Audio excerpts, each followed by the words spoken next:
ਠਹਿਰੋ ਵੀ ਠਹਿਰੋ ਵੀ।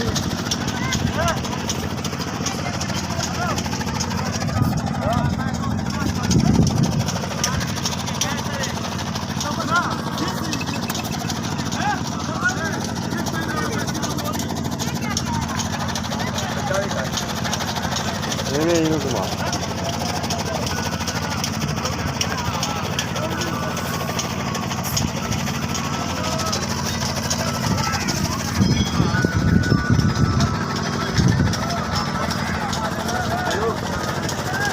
इधर खा ले यार। अब बैठे मजा मारने पर। बिस्मिल्लाहिर्रहमानिर्रहीम, अस्सलाम वालेकुम। मैं आपका दोस्त गुलाम मेरे चैनल सब्सक्राइब करो, नाल एक बेल का बटन है वो भी ओके करो क्योंकि हर वीडियो मेरे वीरों दोस्तों में जल्दी जल्दी पहुँच सके। अच्छा भाई ये मुँह फड़ा लेंगे बड़ी सील है मुँह हथ मार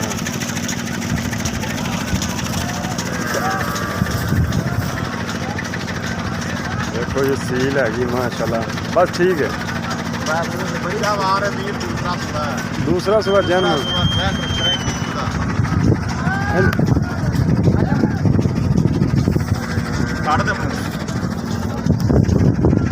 दूसरा सुबह ग्रंथी का हले चुहा मार आटा चंगा छट गल निका बच्चा थले बाल में।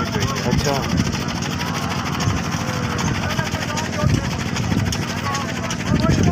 दोस्तों पूरी मंडी है मैंने तो हीरा लग गया माशाल्लाह।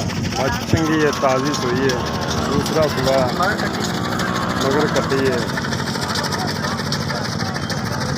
मज का कद चंगा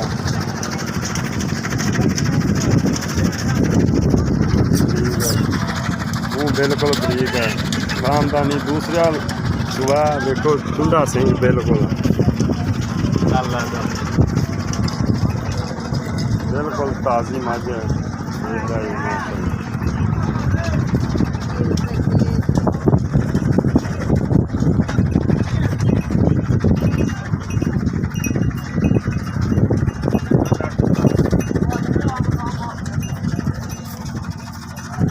कट्टा के माशाल्लाह मगर कट्टी कल सुई 10-11 बजे कितना को दूध है दुध लाला इन्हें पहला बौला से कटे 1500। अच्छा अखीर भी 1500 बौला कटिया ठीक है। अच्छा दुध हूँ माँ चोला होनी दुध 10 सिर तो ज़्यादा कटे एक टाइम सवेरे।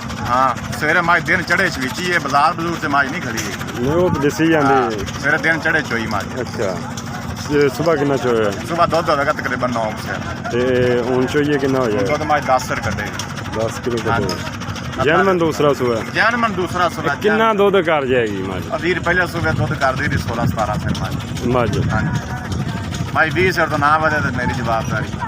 अच्छा हाँ ते चलो इहदी डिमांड 4.5 लाख ज़्यादा नहीं है। चलो तुम थोड़े कर लिया जी। हाँ कितना प्यार मुहब्बत कर ला थोड़ा दस दो जो प्यार मुहब्बत मैं करके वीर तेन दसा मुल 5.5 लाख करना तो तेरे को 4.5 मंगया इहदे प्यार मुहब्बत हो जाएगा। हो जाएगा जी कोई थोड़ा बहुत हो जाएगा ज़्यादा कोई। जी दोस्तों देख रहे हैं थोड़ा बहुत प्यार मुहब्बत हो जाएगा। मंडी से मझ खड़ी है और मझ खानदानी मझ नाड़ा में दिसी जाती बरीक चमड़ी की माशाल्लाह। ये 20 लीटर वाकई दुध देनिया ने। थन मझ में बड़ा कमाल का लग्या देखो वंडा सोहनिया चंगा मोटा थन लग्या और चुहा मझ का बड़ा ज़बरदस्त है। खड़ खुड़ नहीं लग्या दोस्तों देखो टाइम टूम नहीं लग्या क्योंकि ताज़ी सुई मझ। इस टाइम ही दुध इस टाइम 15-16 लीटर होगा 17-18 लीटर दुध माई को माशाल्लाह। 17-18 लीटर दुध 20-22-23 लीटर करने वाली मझ हैगी।